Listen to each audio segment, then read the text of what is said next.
that we make. And depending on how we make that decision, it will determine the outcome of this process in your life. All right? But now, what is the requirement, number one, for this? Because ultimately, you can make a decision based on the wrong place. If you are, a stupid example is, if you are unsaved and you make a decision, and if you are saved, you make a different kind of decision. And two people in the same situation, based on where they are, can both make a decision, but with a different outcome, because one is not enlightened. One is not part of the kingdom. Amen?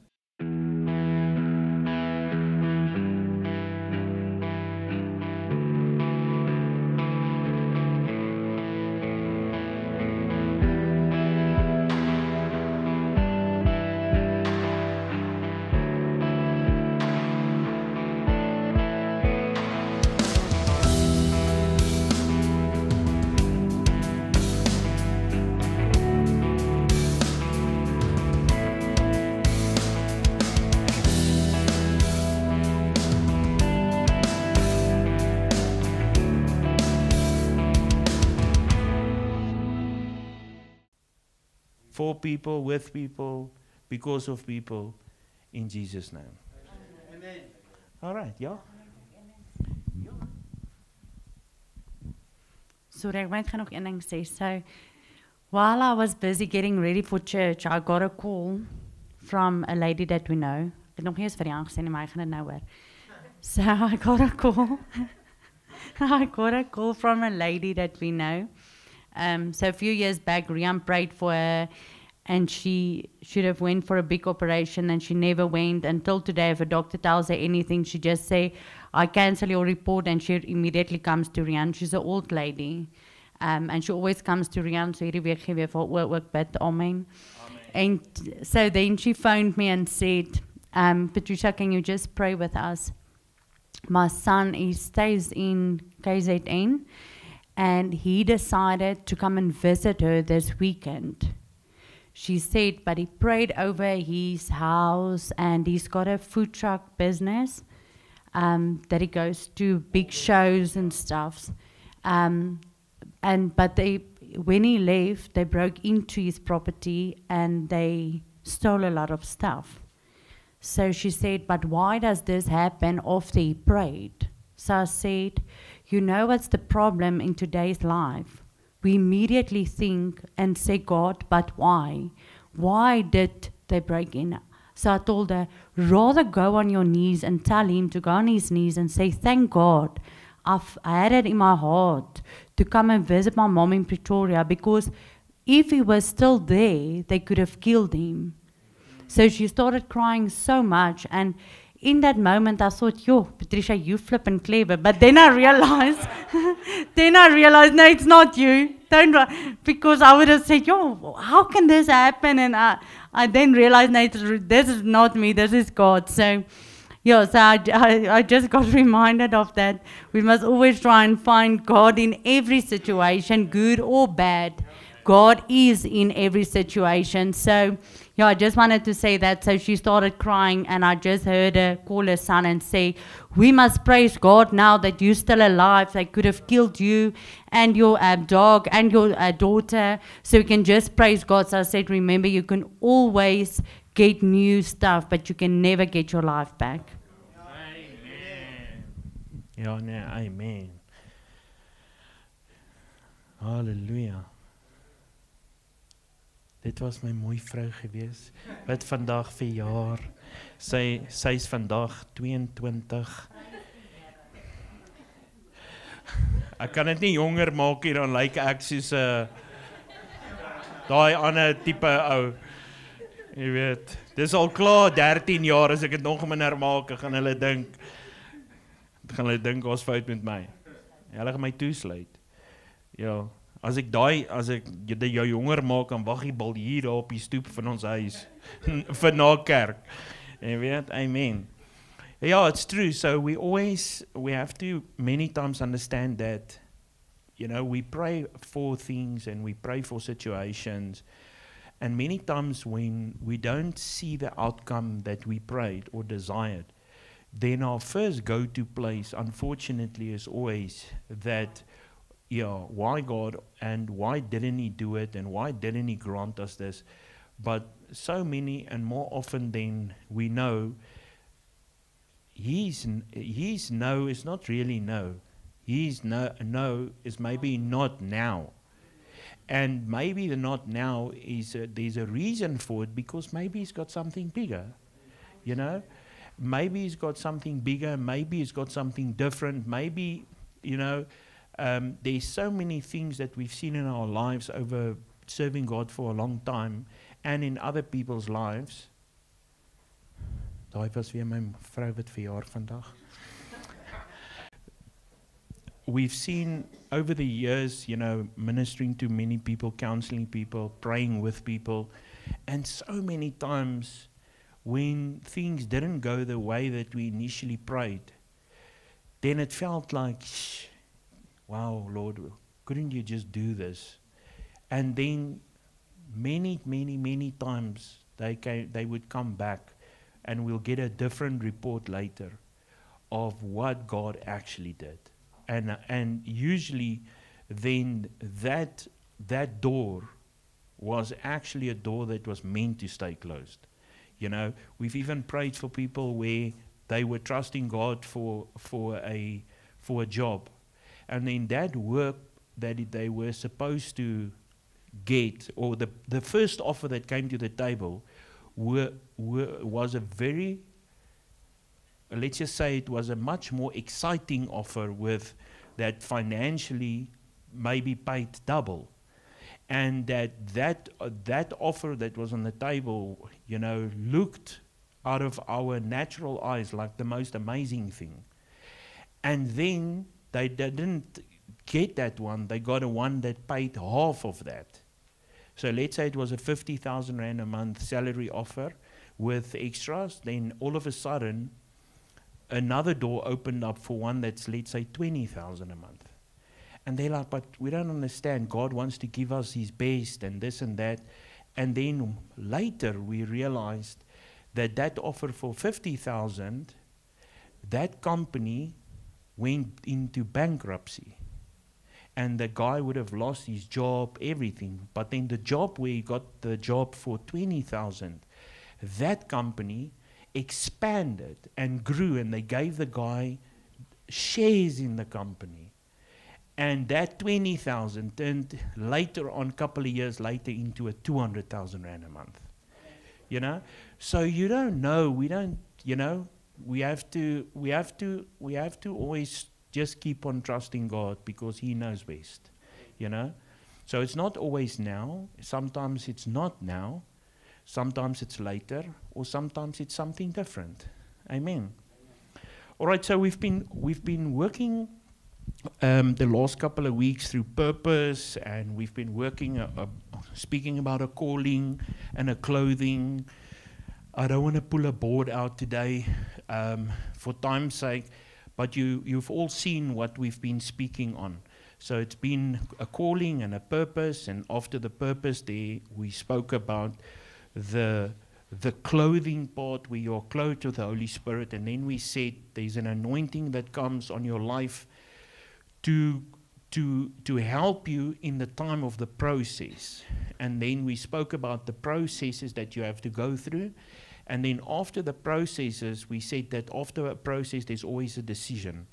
And then depending on what direction you make your decision, certain things happen, But ultimately, God equips us for the season that we are in. And more than that, He actually equips us for the season that's ahead. Because the season that we are in is supposed to be one that we were equipped before. Because you can't go into something, you can't have success in something if you're not equipped for that. I can believe in myself as much as I want to. I ought to not be a mechanic. All right? Okay? I can grab some spanners. I can... Hierdie is my vrou wat verjaar vandag. Halleluja. Alright. Ek stuur sommer vir haar ma 'n saad vandag. Ek betaal sommer geld vir haar ma aan haar ma se rekening, omdat sy so pragtige kind in die lewe gebring het. So in our season that we are in, we have to understand that in this season, we were actually equipped in a previous season for this season. Because God will not put you in a season if He hasn't equipped you. Because the Bible says that He will never test you above your means. All right? And every test that is designed for your life is there not to kill you or destroy you, but to grow you and mature you. So if I want to work on an engine, I can technically go and grab a few spanners and start there, doing things and, yes, it sounds like the piston is done. Meanwhile, it's a hole in the exhaust, So technically we can try our hands at stuff, but we need to stay, I want to say we need to stay in our lane, but that might come over wrong. But you need to stay within what God has equipped you. The problem that we have nowadays is that we expect God to protect us where He never sent us. All right?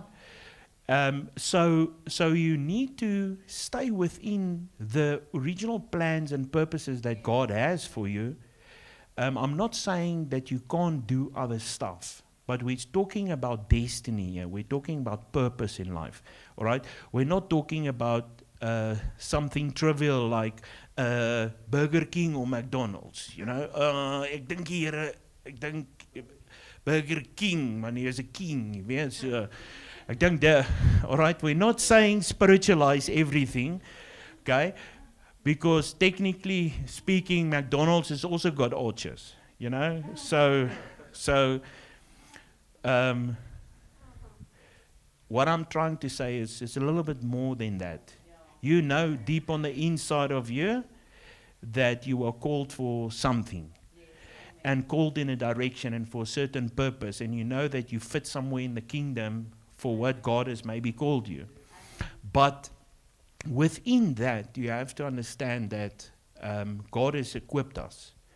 All right, it's like I said in the beginning, a couple of 2 weeks, not today in the beginning, when we started this series, I said that before the garden, before Adam and Eve were placed in the garden, God made the garden.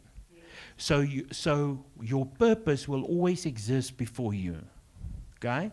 Because before He made the gardeners, He made the garden. All right, and it will always work that way in our life, because purpose is something where you will be hands-on.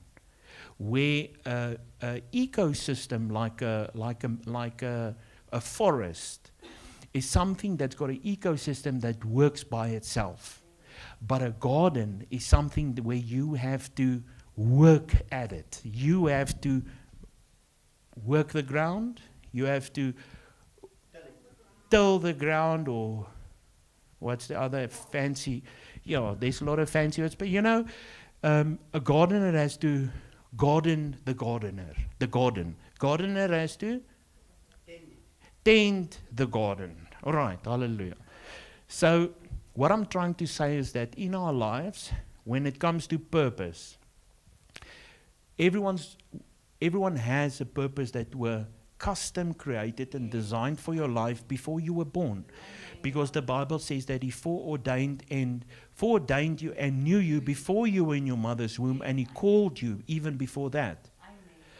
So therefore your purpose will always be something where you will work like a gardener, and you have to plant the stuff and take stuff out, and you have to get rid of weeds, and you have to put little mooi flowertjies in there, and you have to sow seeds, and a garden is always something that you have to work at. All right? And if you work at it correctly and maintain it correctly, you will see it flourish. where something like a wilderness or a forest, I mean, you don't have to do anything. That ecosystem is designed to work for itself. All right. So a lot of Christians think that purpose in life is something like autopilot, whereby it's something that happens to you, but actually purpose is something that happens through you, not to you. So, and for it to have to work through you, you have to allow it to work through you. And once it works through you, you have to do something with it. Okay? So today I want to speak a little bit about on this theme of process a bit more, because I believe that it's important to understand that within the process there's a lot of stuff that's got to do with our decisions. All right? And many times people are too laid back with regards to their decisions. And the thing is, every decision that we make in life carries a consequence, irrelevant if it's small or big. And many times the problem that we have in our lives is that we tend to put effort into big things, but we tend to autopilot small things. But the Bible says that it's the jackals that mess up the vine. All right? So it's a lot of small things that will always mess up the vineyard. So in our pursuit of big things, big jobs, big contracts, big breakthroughs, big spiritual things, we tend to overlook small things, and then that comes and it destroys our lives, or makes us miss what God wants to give us. All right? So I said earlier that within each process, there's either victory or pitfall. All right? So I don't know, I need to go over that again. But what's important with that is that every time you're going through a process, the process is not there to destroy you, it's there to equip you. All right? But ultimately, that equipping is so that you can fully step into your purpose. Amen? So we've discussed that. The more processes we allow and go through successfully, if I can use the word success, okay, equals the more victories we'll have, and the more ground we will gain, and the more dominion we'll see in our life. Even though dominion has been given to us, even though we should be walking in the victory of the price that was paid on the cross, many people don't, because the fact that it happened doesn't autopilot in your life. You have a role to play. I can sit back and say, well, Jesus died, but that doesn't put food on the table. Okay? I can say, well, I'm a Christian, God will look after me. But if you don't actually put in an application for a job at a company, you're probably going to, dis Kempie se vrou. So, dis Kempie se blommetjie. So, dis sy roos, jy. Wat noem julle vrouens daarbo? My liefie. Dis Roan se liefie. Ralf se? Nope. Ralf se nope. Ja, ek weet, ek kry ook baie keer daai nope. Nope. Ek verstaan, broer. I understand. Alright? Ek kry dit meer as wat ek hoop. So the thing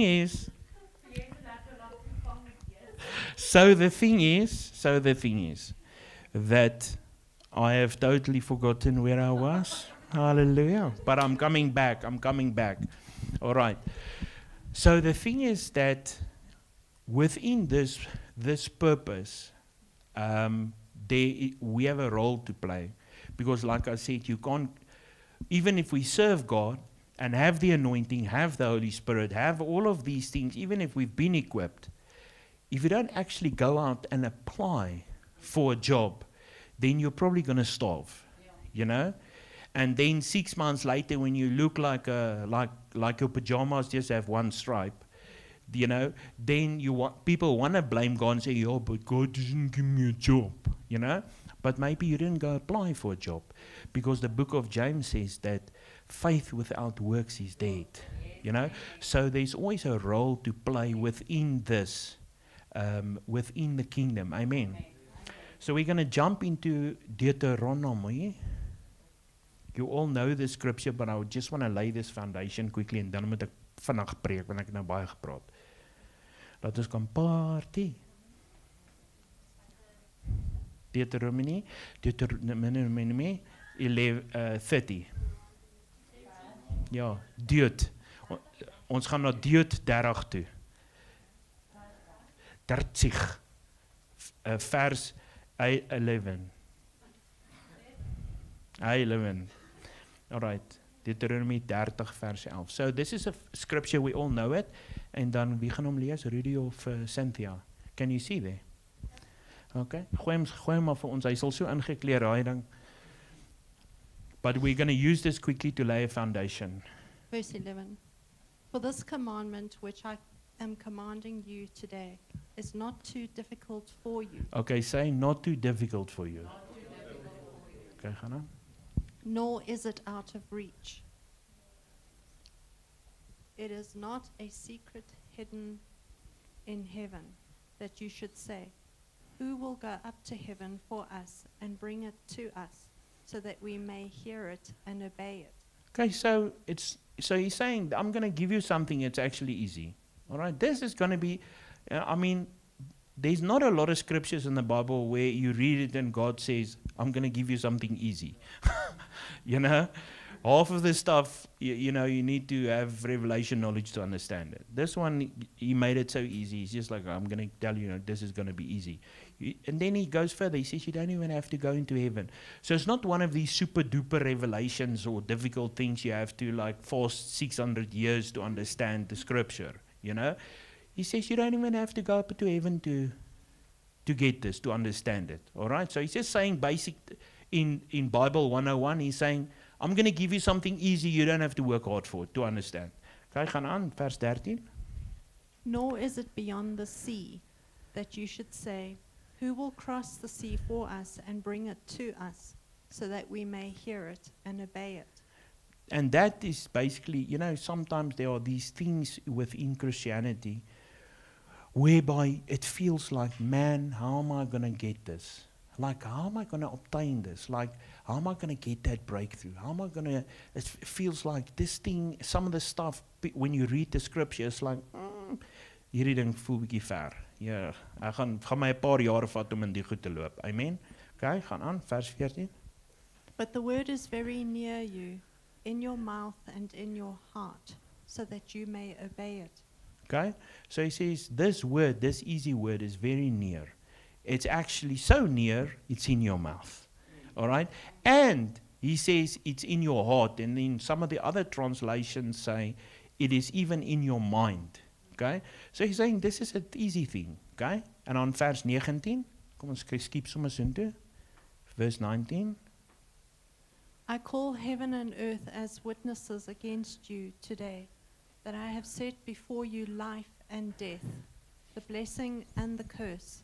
Therefore you shall choose life in order that you may live, you and your descendants. All right. Okay, so do you agree with me that number one, he says this is an easy thing. We've dealt this scripture many times over this year. He says it's an easy thing. Then he says you don't have to really do anything to get it. Then he goes, next one, he says, man, it's so easy, it's actually in your mouth, and it's in your heart, and it's in your mind. All right? And then, I like how he brings the next one. He says, I call heaven and earth as a witness, okay, against you. So he says, this thing that you are going to use your mouth to speak, there's going to be a decision Because do you agree with me? Everything that comes out of your mouth is a decision. As julle met my. Everything we say, you have to first make a decision before you speak. Even if you still have, that's nou as jy jou voet gestamp het. Okay? There's, of jou vinger met 'n hamer geslaan het. There's always, doesn't matter what it is. I know there's these things where you think, oops, het uitgeglip, you know? There's always a decision. Everything we do in the kingdom is on the other lies on the other side of a decision. And here the word says, and we all know it, that some of the most important things is actually your words. All right? And then he says, but this thing that you're going to speak, he says he calls heaven and earth as a witness. So, firstly, I don't know, you know, when it's Moses that wrote this. So I don't know. First Moses says this is going to be easy. And then he says, and he makes it sound so easy, and then he says, you know, you don't have to go far to get it, you don't have to go high to get it. He says, this thing is so easy, it's just in your mouth. And then the next moment he drops the bomb and he says, this is actually so important that I'm calling heaven and earth as a witness. And then he says, speak life. Okay? And after, and then he says, you have a decision to speak life or death. And then just in case the reader of this scripture one day, 2025 years, well, it's actually 6,000 years later, but let's just say it's 2,000 years after Christ. Just in case you miss it, he's going to help you. And he says, choose life, you know, for in case you want to not choose life. All right, so this is graad 1. Okay. So do you agree that it's important that if the Bible says that heaven and earth is being called as a witness to not just your words, because remember your words is not, we think the words that you speak here is important. What's more important than the words is the decision to speak the right words. Are you with me?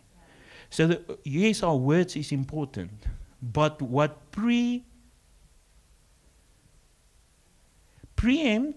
ek het geweet, what preempts your words is your decision to speak those words. All right, John 3, hier gaat ons.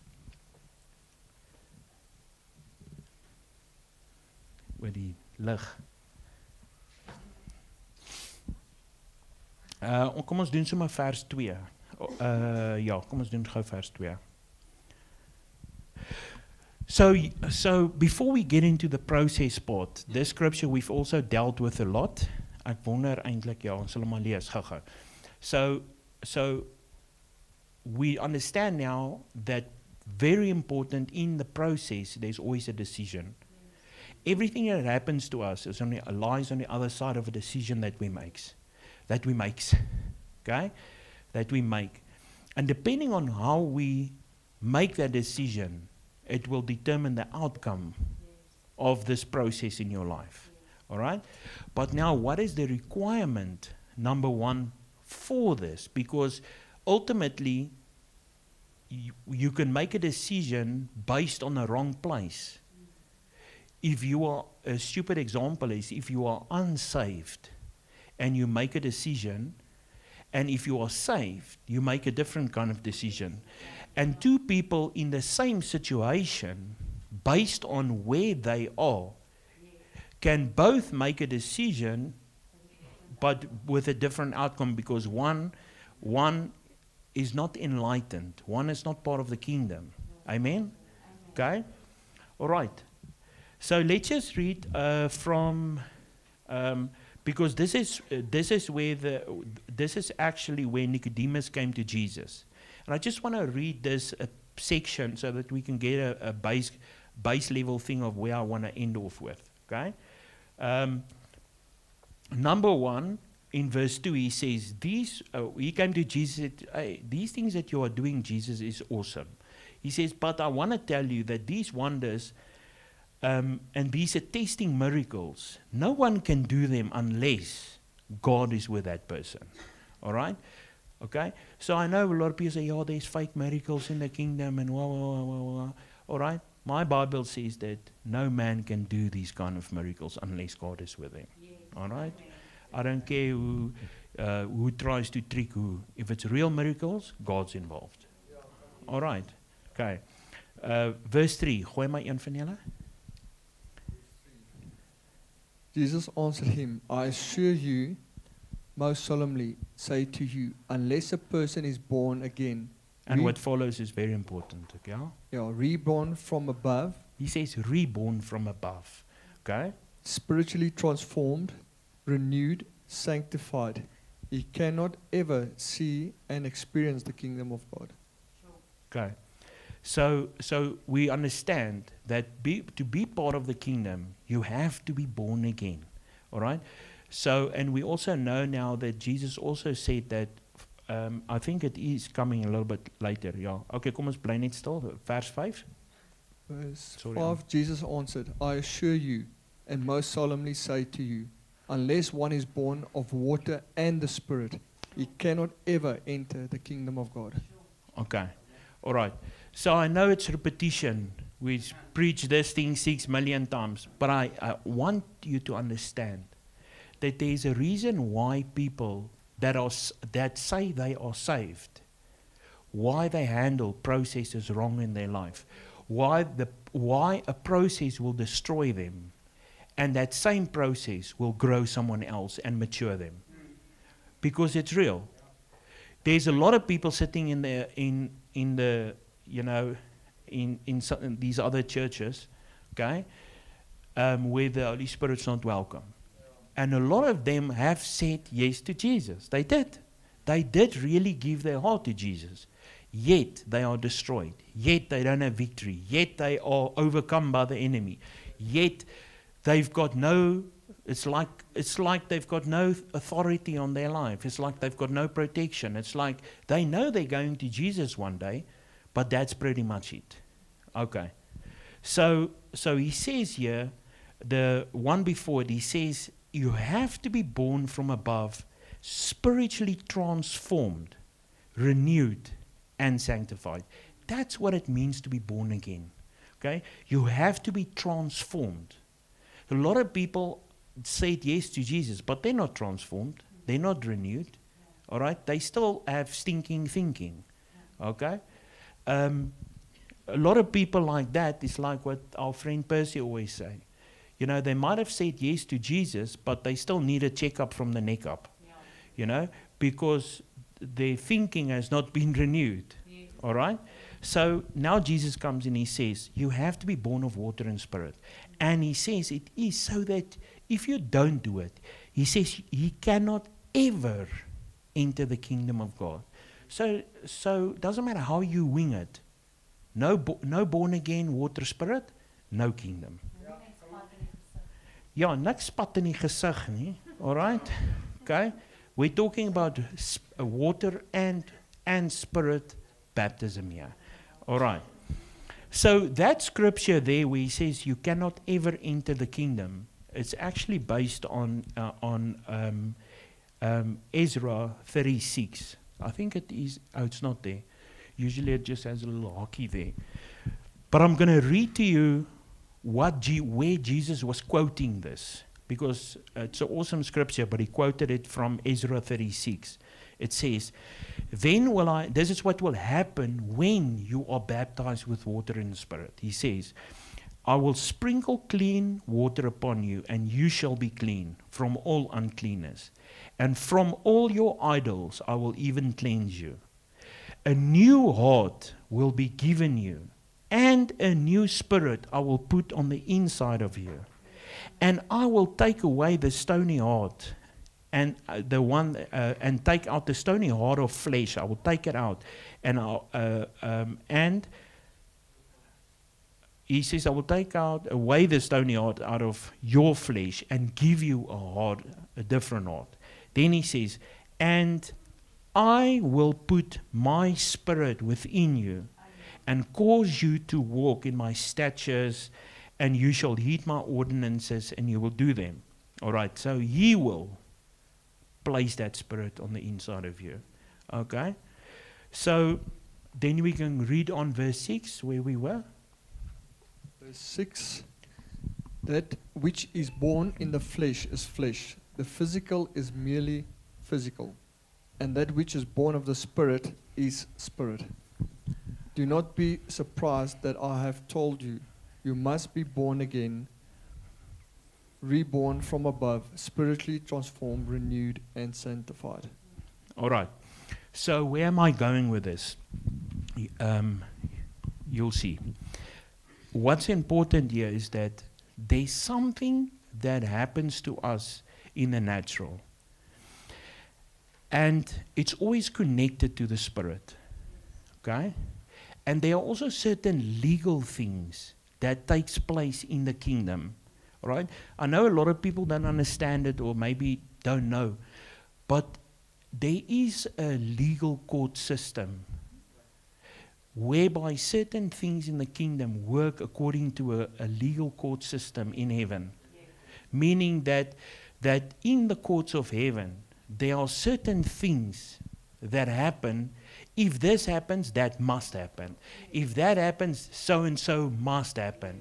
If that doesn't happen, then so-and-so can't happen or won't happen. All right? There's a system in place in heaven. Okay? Things like, for instance, Proverbs 6 that says, if a thief is caught, he must pay sevenfold. You know that one. Okay? Isaiah 61. Instead of your shame, you will receive a double portion. Everlasting joy will be yours. All right? Daar's baie sulke skrifte. Job 42. The Lord restored fortune to Job and gave him twice as much. There's all these multiple, many scriptures that says, if this happened, double. If that happens, 4 times. If they steal this, you must get 5. If they steal 1 ox, they must return 5. If they steal 1 sheep, they must return 4. Okay? If you catch the thief in the action, he must return 7-fold. There's all of these things that happen in the kingdom. Okay? So Hebrews 12, verse 22.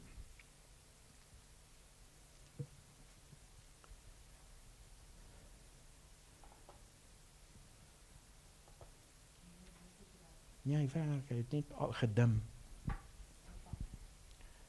Ek weet nie, maybe. Alright, kom ons gaan maar. Vers 22. Okay, so remember we've now spoken about this legal system. Okay, we're still talking about the process. Okay, I'm not diverting. Gaan maar. But you have come to Mount Zion and to the city of the living God. Did it say we have or we will? We have. Alright, so net maak net seker, ja, okay? The heavenly Jerusalem, and to myriads of angels in festive gathering. Okay, so he says we have. Okay, not one day when we go to heaven, dan gaan ons nou in die Nuwe Jerusalem wees en dan gaan die engeltjies daar wees en dan gaan okay, en die engele speel met die harp daar so. Okay, as jy nou eventually in Mount Zion inkom nie. Hy sê you have come to Mount Zion, the city of the living God. You have come to the heavenly Jerusalem. Done. It's done. Okay? Okay? Festival gathering, yeah?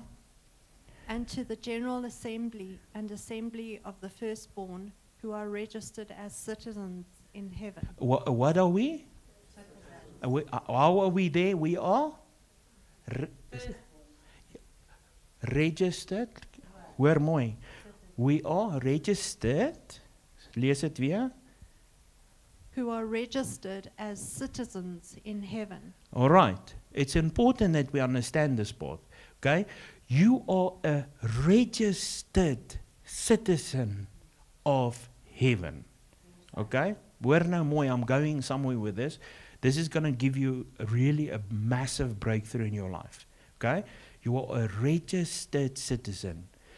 The moment you are not born again, spirit-filled, baptized in water and in the Spirit, then the Bible says you have only received the spirit of adoption. You are like someone that's got a passport to a country, but you are not a citizen of a country yet, because the Bible says you've only received the first down payment. So you are someone that said yes to Jesus, and everything is waiting for you, but you never walked into that which God has for you. So you can only become a registered citizen of heaven, as he says there. He says it's for the firstborns. All right? You have to, I can't just go back to all the scriptures, but he said you have to be reborn from above. So you are born again. And if you are not born again, then you are not a citizen of heaven. And you cannot enter the kingdom. It's not me that says it, that's what the Bible says. All right? And then important after that, say, I'm a registered citizen of heaven. I'm a registered citizen of heaven. Think for 2 seconds on it. Okay? If I'm a registered citizen of America, or I'm a registered citizen of South Africa, then there are certain things that I'm allowed that another person that's visiting is not. As iemand die op vakansie is, then there's certain things he can't get. Okay? Why do people go to other countries and they go and live there until they get their green cards or until they get their citizenship? Because they want to benefit from the things that that country has to offer for them. It gives them legal right to certain things. Okay? So now, registered as sitting in heaven, and done. And to God, who is judge of all, and to the spirits of the righteous, the redeemed in heaven, who have been made perfect. So we're talking here about a judge. Now we've come as we are a citizen of Zion, with the New Jerusalem. Just follow me. And now he says, all of a sudden, there is he says next, he says, now we are a citizen of heaven, and all of a sudden there's a judge. And where do you normally find a judge? Okay, so now we have a court system here. Okay, are you with me? Because you can only find a judge if he's in court. Okay, otherwise he's not a judge. As hy hier langs die straat verbyloop, dan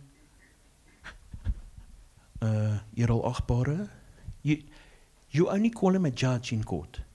Okay, is julle met my? Alright? Tegnies is 'n dokter ook nie 'n dokter as hy nie in teater is nie. Okay, onthou dis 'n kantoor. Dis nie 'n naam nie. Dokter. Nee, is nie dokter nie, is Piet. Okay? Alright? Ek is nie profeet nie, ek's Rian. Maar 'n kantoor is nie jou naam nie. Dis 'n wel, is nie eintlik dis eintlik 'n kantoor, is nie 'n naam nie, dis wat ek wil sê. Alright. So, dis hoekom hy praat van 'n office of a prophet. Alright? So jy almal moenie na profeet. Alright? Nee, my naam's Rian. Alright? Verstaan julle? Okay, party ouens dink hulle naam is profeet daar buite. Alright, dis hoekom hulle gewap is. Okay? Maar anyway, so I say, he's also a judge. He's saying there's next, we have a judge. Okay, gaan aan van die judge af, of all. Who is judge of all, and to the spirits of the righteous, the redeemed in heaven, who have been made perfect, Ja, bringing them to their final glory. okay. And to Jesus, the mediator of a new covenant, All right. uniting God and man. Okay, so here we've got a judge, and now we've got a mediator. All right? So what is a mediator? A mediator is someone that speaks on behalf. So if I am in court, I need someone in court to speak on my behalf, to represent my case to the judge. Okay? You can't just go and say, hey, judge, ek is nie skuldig nie, of ek is onskuldig. Alright? there's always a mediator in court. There's always a mediator in court that speaks on your behalf, that represents your case to the court system. And remember, we tend to always look at a judge as something negative.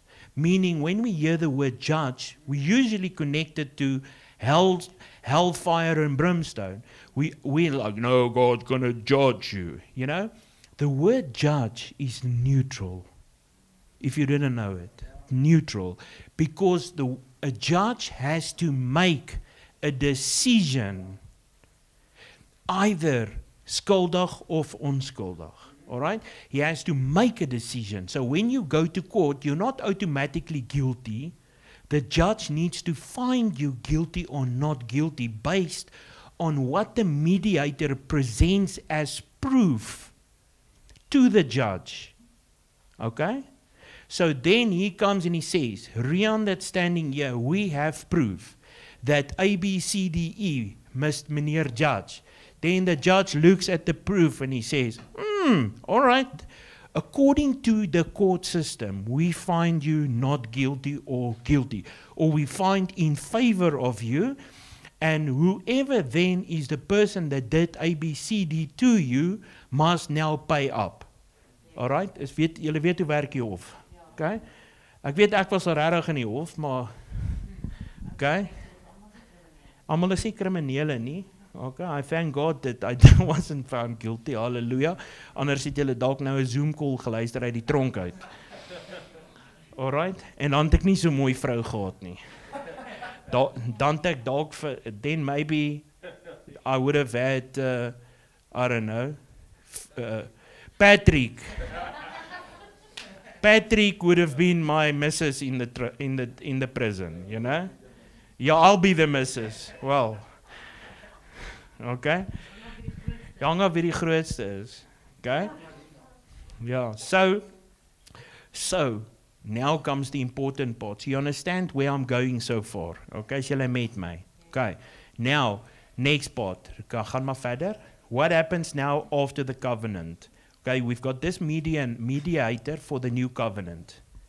Uniting God and man, and to the sprinkled blood which speaks It's of mercy. first important, sorry, I'm interjecting here. He says uniting man and God. It's important that we don't miss these words. All right? We tend to read over these kind of things. He says now we've got this mediator. And this mediator will unite man and God in the court system. Okay? So you can't come to God without the mediator, because he says the mediator is the one that's connecting us. All right?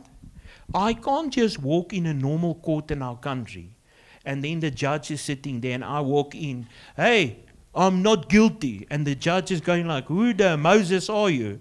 No, I'm not Moses. I'm Rian, you know? Yeah, prophet, you know? Yeah, UFC, okay?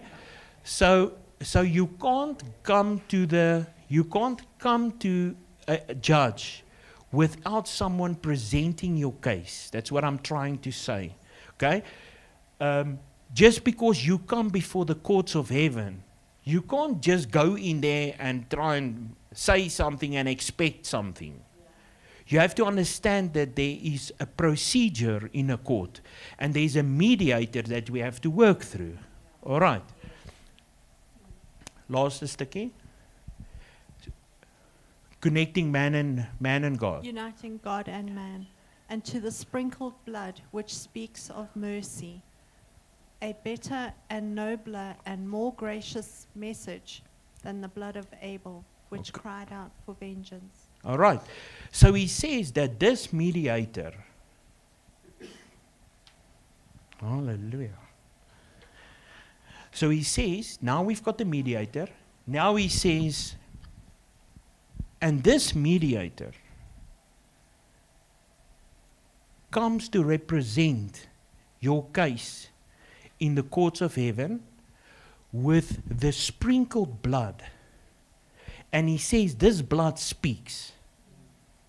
Okay? So it speaks on your behalf. So the blood is the proof that the mediator is taking. I would have loved to put it on a board for you. Okay? Maybe I'll do it on Wednesday. So the mediator is standing there and God is the judge. And here you are in the court of heaven. And you have a case that you need to present to God. Now, Jesus comes and he takes his blood that was sprinkled on the cross and he presents the blood to God as proof for the verdict that you need an outcome for. And that is for everything that you need, not just forgiveness. We tend to think that the blood is just there for forgiveness. All right? There is much more power in the blood than just to forgive. All right? Because the blood brings about two things. Number one, it's a new covenant. But secondly, the blood also brings the New Testament. All right? And the testament, the Bible, Paul says that the testament is not valid until the testator passes away. And then you can't do anything for it. But certain rights and things have been given you when that testament kicks in place. Yes. All right? Certain blessings, certain breakthroughs, certain things that was left for you, certain things, promises in the word, all of that is part of it. Okay? And then we know what the Bible says. What do we believe? We believe the report. So the blood brings a report, and so the blood brings a report. We know what the report is. Jesus died, so, forgiveness of sins, for sicknesses to be healed, curses to be broken, all of that. The report. Second one, the blood that sprinkled brings the New Testament. It brings everything, the promises that God has left you. But then it also brings resurrection power in your life. All right. So now, Zechariah 9 verse 12. So when you are in the courts of heaven, while we're looking for that one, Zechariah 9, you have something in your life. You are busy going through something. Remember, we're talking about process here. So we have a process that we are busy with in our life. Now, something happens in your process. The process is there to test you. The process is there to mature you. But sometimes going through stuff in our process, there are certain things that take place. All right? And many times, we many times think that when we've gone in a process and things happen, have it be you lose something, have it be you are tested with something, have it be someone stole from you. Because remember, all of that forms part of a test. A test doesn't necessarily mean that the outcome is what you think it must be. Us, maybe sometimes God allowing certain things in our life, sometimes doesn't mean the outcome of that test must be positive. Just hear what I'm saying. Okay? Because when Job was tested, he didn't know his outcome was going to be positive. Job lost his kids, he lost his cattle, he lost everything. But in his process, he didn't know, hey, this is going to be good for me. All right? The guy said, please, it's better that I was never born. Okay? But he never stopped worshiping God. He trusted the process. Doesn't matter, the process killed 7 of his kids. All right? All of his, and. But what happened with Job was there was a legal thing in heaven, in the courts of heaven, that said, if Job goes through this, according to the courts of heaven and the law, it says that he must be restored double. So sometimes when we go through stuff, our position that we take in is a position of begging. Here where I'm going. We have a begging position, begging in our prayers, whereby we don't actually realize that we have a legal right to stand on certain things in the process, that we can call for it. But you need to understand that it is within your rights to get it. So when you catch the enemy in your life stealing from you, if he's caught on in the when the thief is caught in the act, he must return sevenfold. All right. So now something happens to you, and I'm preaching this because it's stuff that happened to us and happens to us. Now I go to God and say, "Oh Lord, didn't you see that guy?" And God's like, "Yeah, I saw him. I'm trying to give you a 7 times breakthrough." And you're going like, "Oh God, I just lost all my money. My wife wants to divorce me." Nia, I'm not saying that's me. I'm just, yeah, please. All right? I'm just trying to say, from our perspective, going through a process, sometimes we don't see legally what God is trying to activate in your life. It is like the scripture that says, when the strong man is bound, fill the house with the word of God, because he goes away and he gets 7 reinforcements. He gets reinforcements 7 times stronger. All right.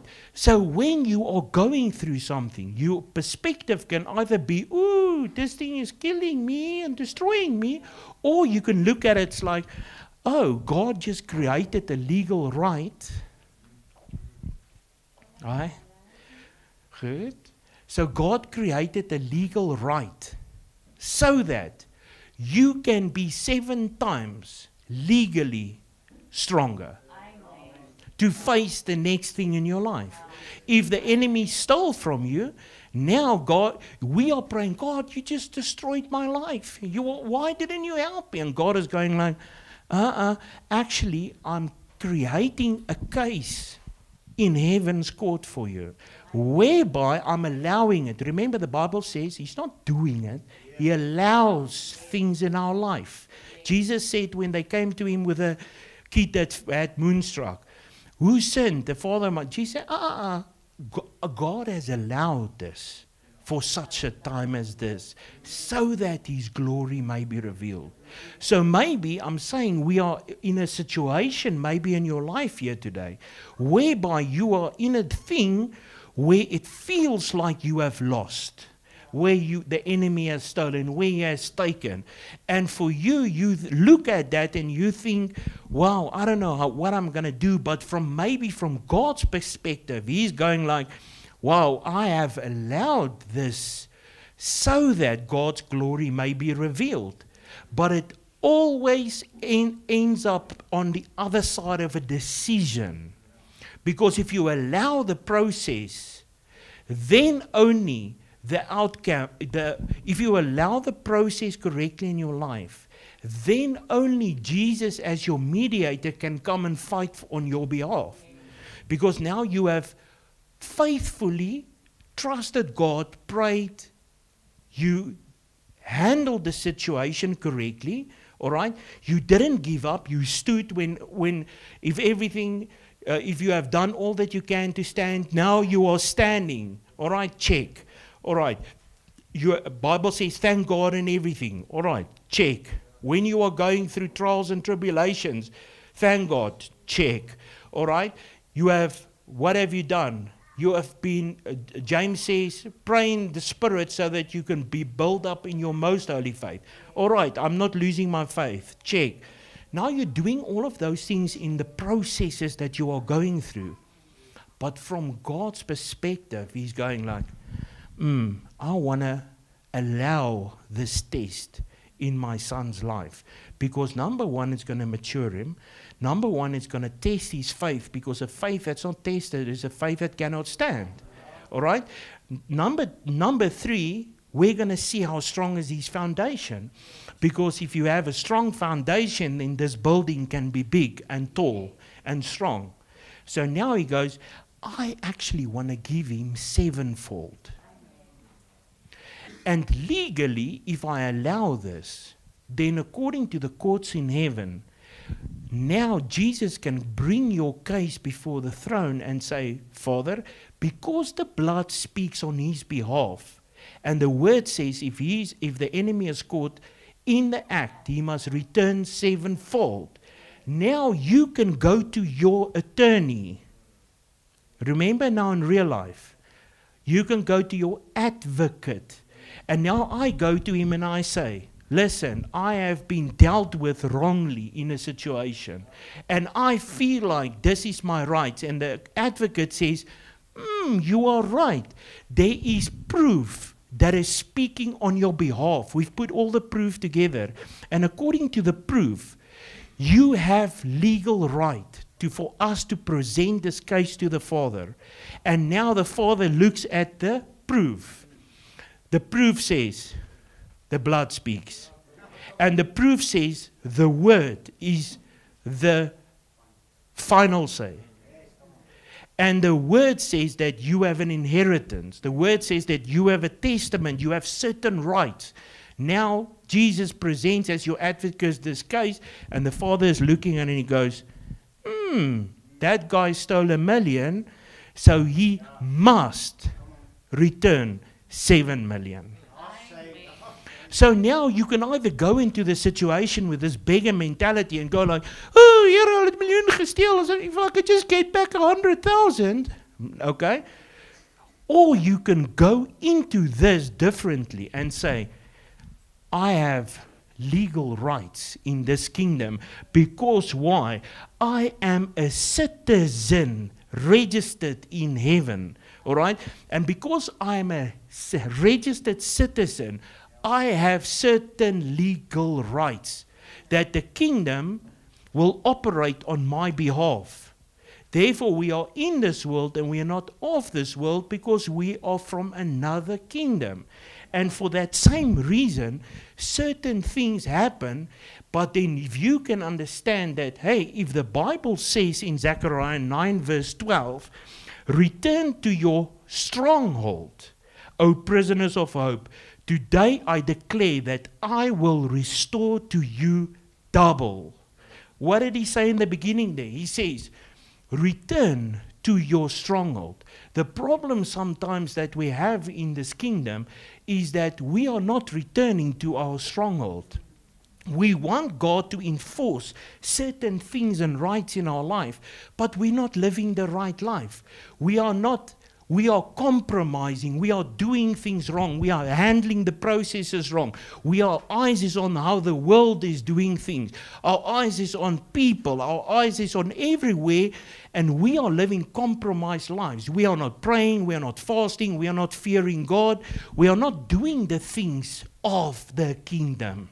But then it's like me and Patricia always say, you want to be married to God, but you want God to be married to you. But you want to be in a relationship with the world.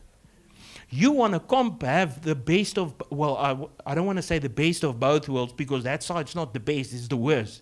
You just think it's, die gras is groener aan die ander kant as gevolg van alright? But it's not greener on the other side because it's better. Okay? It's because of poo-poo. Alright? So he says you need to return to the stronghold because if you return to the stronghold, you will be restored double. So I want to say that whatever the enemy has taken up until now in your life, you have to understand that my word says that if you return to God and if Jesus is your advocate and your mediator, okay, and he will present that case, you have a legal right to claim at least double.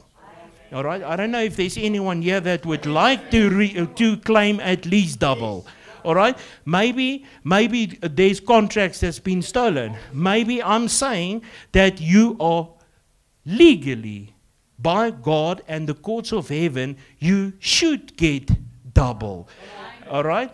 And whoever has been, things have been taken or stolen, maybe in your health, all right, maybe in wealth, maybe in whatever area of your life, the enemy has stolen something. But according to the system in heaven that's been placed there, you are a citizen, and therefore you have rights. All right? Not wants, rights. A want is something, oh, I want it to be like that. Rights is, it is yours. I want to have that Ferrari, but you can't because it's not your inheritance. All right? The difference between me and a trust fund baby is he gets everything because of a trust fund. All right? Because of something that was left him. Where I stand there and I look at his Ferrari and I go like, yeah, I also want a Ferrari. But I can't get a Ferrari because I don't have an inheritance. I don't have a trust fund. I don't have any legal rights. The closest I'll get to that Ferrari is if I borrow it with a balaclava. All right? That's the closest I'll get to that Ferrari. But this guy, he doesn't need a balaclava, all right? Because he's got an inheritance. So something has been left for him. So he doesn't have to go and say, oh, I would like to want a Ferrari. No, he says, I see that Ferrari, and that Ferrari is mine. Because he's got legal right to it. Because his dad owns Ferrari. Okay, so he can just walk up and put the key in and drive it out because Ferrari was left to him as an inheritance. Are you following me? So we need to step back because he says you need to go return to the stronghold. The stronghold that he's referring to here is actually the Zion, all right? The New Jerusalem. That's what he was referring to. So maybe the problem isn't so much that you are not getting your prayers answered. Maybe it's not just you need to start taking a step back into understanding who and what you are and what you have and what has been given to you, which basically boils down to identity. Because it's not enough to understand who you are in God. We need to understand who God is in us. All right? That's the difference. All right? So, end of the day, you have a legal case.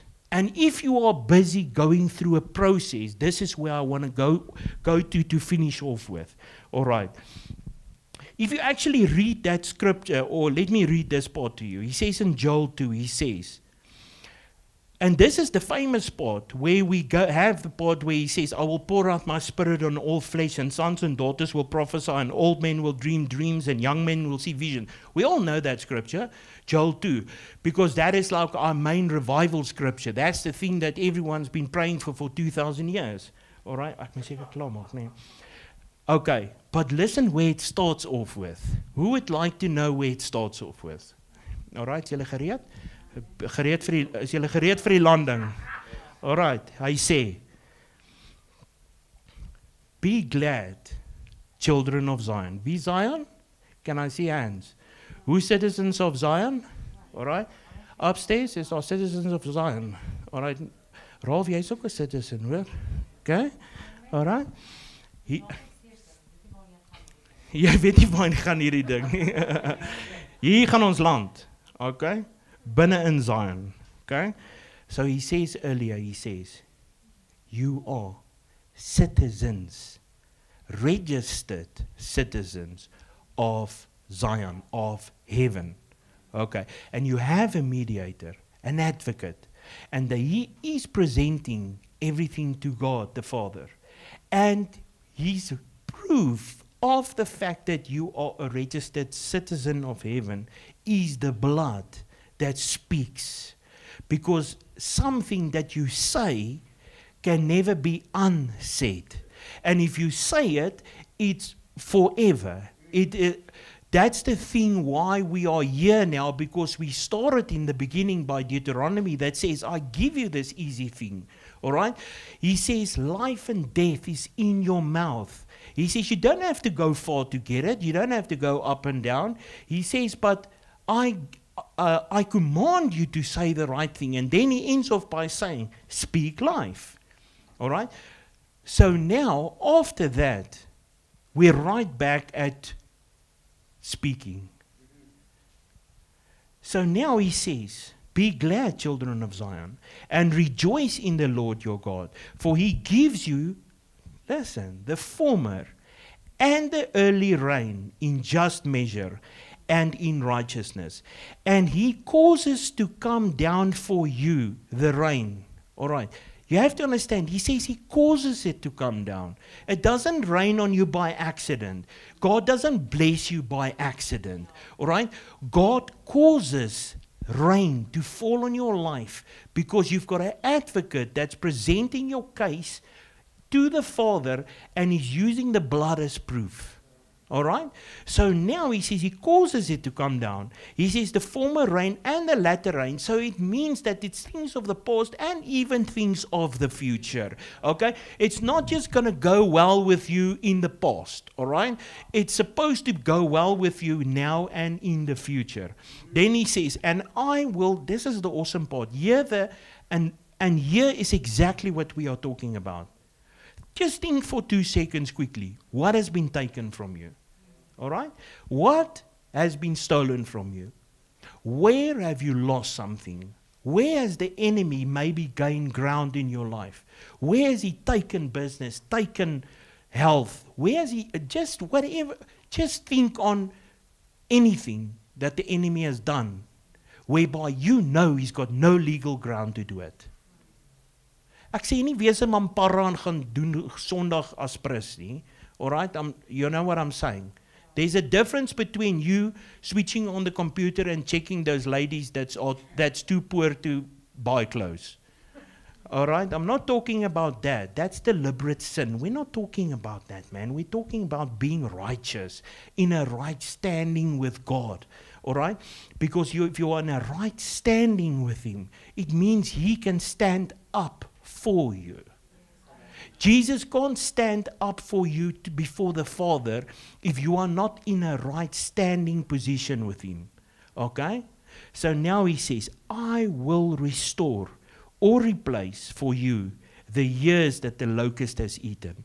The hopping locust, the stripping locust, and even the crawling locust. I can think of a lot of gemors wat al gebeur het in my lewe.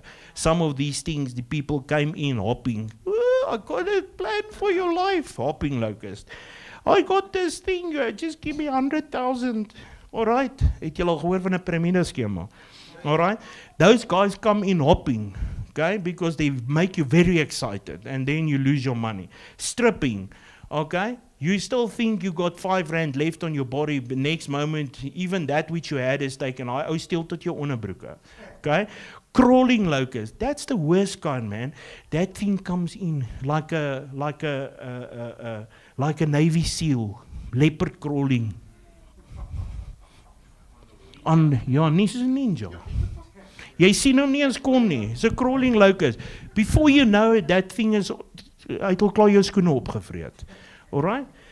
He says, my great army, which I send to you, I will replace and restore the years. You know, he didn't say here the money. He didn't say here the health. He doesn't say, he says the years. Who's lost years? Come on, I've lost years. I can think of a lot of years that I've missed. All right? But he says he'll replace the years. Okay? You know why he says years? Because years will contain everything. If he just said something, then it would be a single thing or something, or maybe just your health. Or if when he says, I'll restore to you the years, then it means everything in that year that was stolen from you. Amen? So now he says, and you shall know, understand, realize.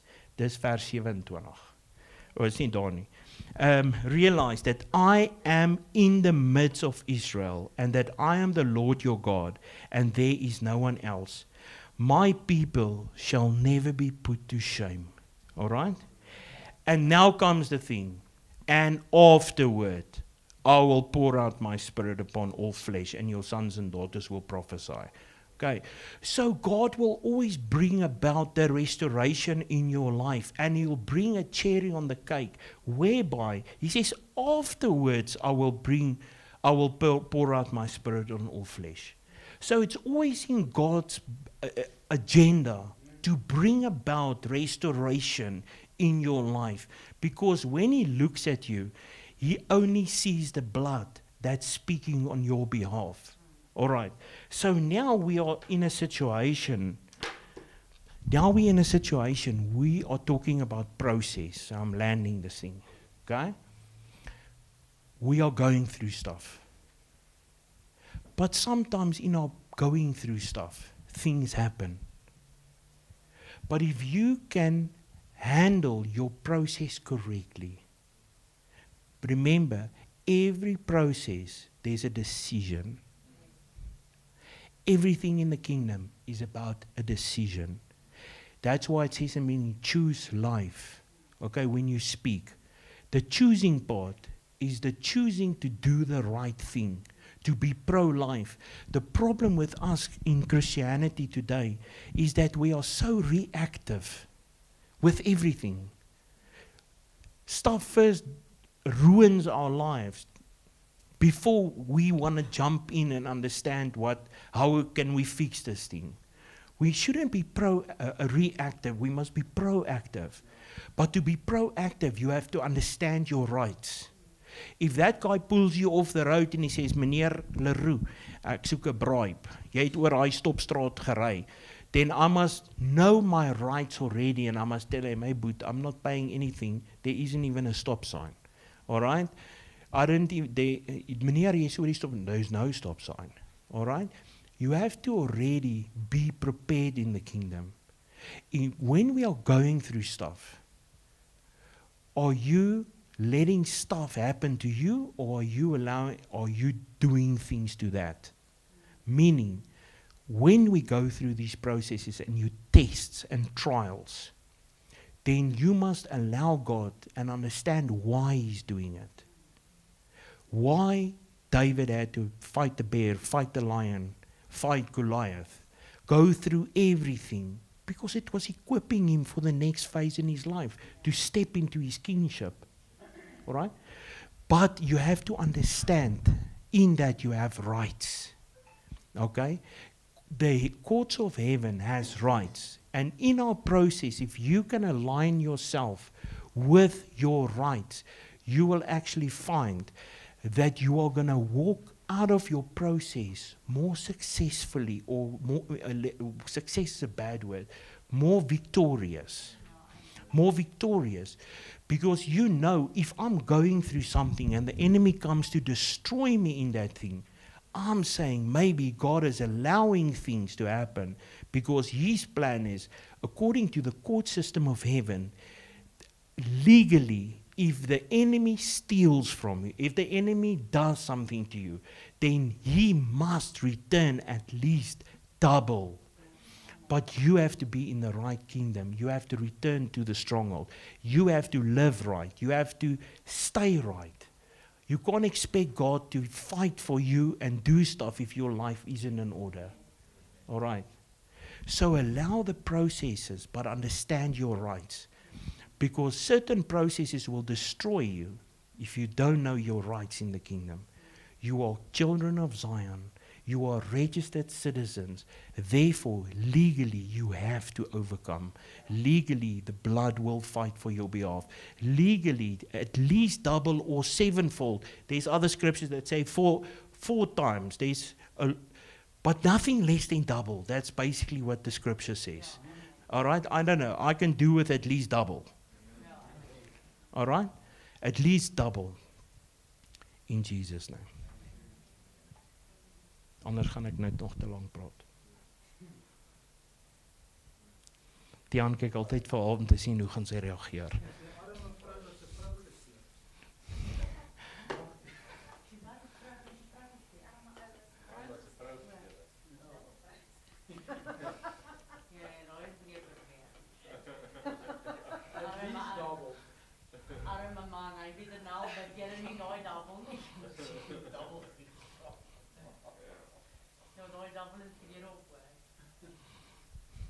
Kyk, look, the Bible says that, I mean, Job got double. Yeah. So, Hy was net soos Here. Woe! Hy is net soos ja. Ek sê net wat Job gedoen het, beteken nie ek nie. Alright, soos ek en Rolf, ons wil double hê. Verstaan jy? Ons kan nie genoeg van ons vrouens kry nie. Nee, Rolf. Halleluja. Ja.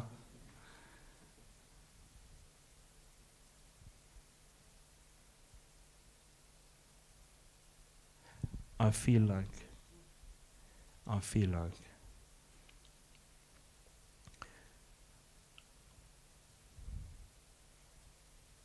I see the court system here where I'm standing now. I have a vision of this now. And I see many of us sitting in the benches. I see a lot of faces right now. And I see Jesus as our mediator, wanting to represent many of the cases in many of the lives that's here. I'm seeing it right now. But some people want to fight their own battles. Jesus is standing saying, hey, I've got the right proof to set you free. I've got the right proof to give you double. I've got the right proof to remove the enemy once and for all from your life. I've got the right proof to give you that sevenfold victory. I've got all these things, and I see the people sitting on the bench, but they wanting to do their own thing. And I even see Jesus asking over and over, can I represent you? Can I bring your case before the Father? I even see people's names. It's interesting how God is showing me this. I even see people's names on paper tags that is stuck to the benches in court, but they are not there. It is like they don't even know that Jesus wants to represent a certain case for a certain thing for them, so that they can get what is owed to them, so that they can receive their recompense, so that they can receive their at least double or 4 times, or the 1 ox that was taken so that 5 can be returned, or the 1 sheep and 4 is returned, or the at least double, or the at least catching the thief in the action, and 7 times will be given back to your life. And I see the names of the people written on tags in court, on the bench, but they are not even aware that they have a case in the courts of heaven, and Jesus is actually ready to represent them. They're not even aware, because the Bible says that my people perish because of a lack of knowledge. So the enemy has stolen certain rights from people, and some of these rights that I'm seeing is by trying for them to not know what is their identity, for them to think that they are not citizens of heaven, for them to just for a brief moment to forget that they are registered citizens of heaven. And it's like I said before, it's not so much that we must not believe in God. It is for the enemy to come to convince you that God doesn't believe in you. And right now, I see people that don't even know they have a case for Christ. There's a price that was paid for a breakthrough. There is blood speaking on your behalf right now. and you don't even realize that what the enemy took from you, he took unlawfully, unjustly. And God is wanting to give that back. He wants to give the breakthrough. He wants to give you the restoration. He wants to give back unto you that was stolen at least double. So right now,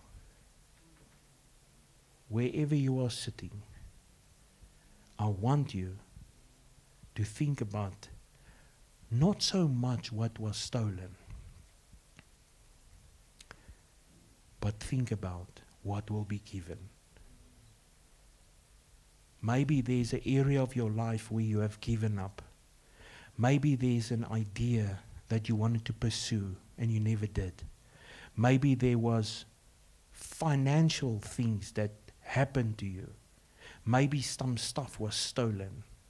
Maybe something regarding your health was stolen. And you are not fully convinced that God actually wants to heal you.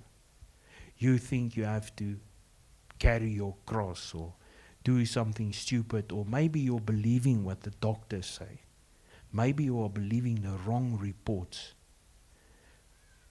The big thing is, we need to get back to the right report. Jesus died. Therefore, there's blood speaking on your behalf. And Jesus is mediating on your behalf with the Father. And there is legal rights and grounds whereby God wants to bring restoration in your life. But if you don't even make the effort to be in court, meaning to be connected, if you are not in line, how do you expect Jesus to get hold of you? If you are not at the right frequency, if you are not in line, you can't expect Him to stand up for you. Maybe tonight is a time to realign, to readjust. And maybe it's time to give to God and not take back. Maybe there are things in your life, like Patricia always say, we give Jesus things and then we just go and pick them up again because either He's not doing it fast enough or we can do it better. It's time for surrender. So right now, in the mighty name of Jesus, Lord, I thank you that as I'm standing here, I'm seeing cases that's now being presented to God by Jesus. I see different individuals.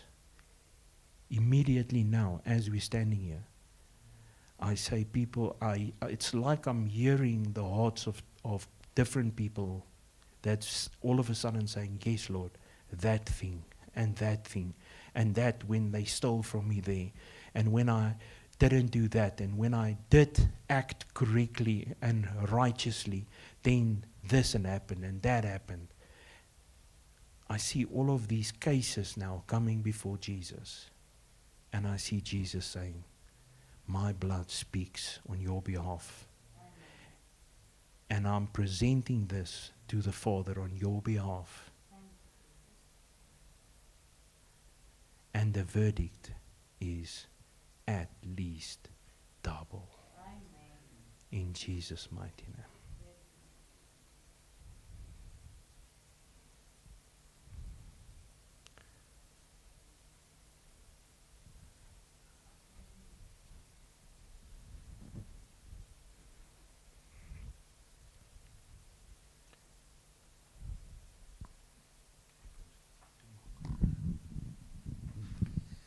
Father, we thank you for this wonderful word that went out tonight. Father, we thank you that there is hope for us. Father, thank you that you know our future. You know what was taken from us and what needs to be given back, Father. Father, and I declare in this season, Father, it will be a season of giving back, of receiving, Father, that we will see and taste your goodness, that we will see that you are a good Father. Father, that things happen in this life is not there to break us, but to take us to a higher level. Father, even now in this season, may it be a season, Father, where you take us further, where you take us higher, where you give us the desires of our heart, Father. I speak to the desires of each and everyone's heart here tonight. Father, whatever desires in their heart, whatever they've been asking in this last season, Father, I pray that they will see it, Father. Father, thank you that we could listen to all these testimonies tonight, Father, of supernatural breakthroughs, of supernatural things happening to us, Father. Let it be a season, Father, where we will even come back with more good reports. Amen. Before this year is over, Father, that we will come back into this place and we will testify that you're a good Father, that you are there for us, Father, that you're not against us, but that you are there for us, Father God. Father, thank you that we will come back with those good reports. And Father, in bringing back those good reports, Father, we will uplift one another. Amen. We will uplift one. We will encourage one another, Father, that they will also go after whatever is on their heart in this season, the desires in this season, Father. Thank you for supernatural breakthroughs that are still going to happen before this year is over, Father, Yes. and that you will return whatever was taken from us. In Jesus' mighty name we pray. Amen. Amen.